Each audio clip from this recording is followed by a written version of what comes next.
দেখো দেখো রিওর কাণ্ড দেখো, বিপত্তারিণী সুতো সবার জন্য বেঁধেছি। তো রিওর জন্যই আমি একটা ছোট্ট করে বেঁধেছিলাম, ঠিক আছে।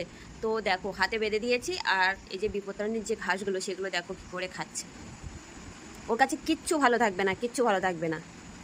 সঙ্গে সঙ্গে যদি সেটার 12টা না বাজিয়েছে তো ওর শান্তি নেই কিছুতেই। দেখো ঘাসগুলো কি করেছে।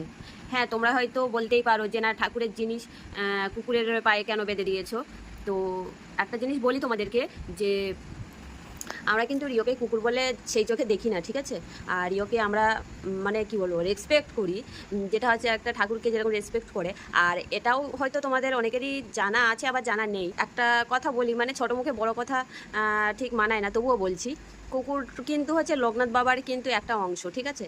তো সেই কারণেই আমরা রিওকে রেসপেক্ট করি। ওর গায়ে যদি পায়েও লাগে তো আমরা মানে প্রণাম করি। আর রিওকে আমরা সেই চোখে দেখি না, কুকুরের চোখে, ঠিক আছে। আর এটা তোমরা সবাই জানো, আমি ভিডিওতে শেয়ার করে থাকি। রিওকে আমরা প্রচণ্ড ভালোবাসি। তো দেখো কি অবস্থা করছে বিপত্তারিণীটা, মানে এতটা ওস্তাদ কি বলবো।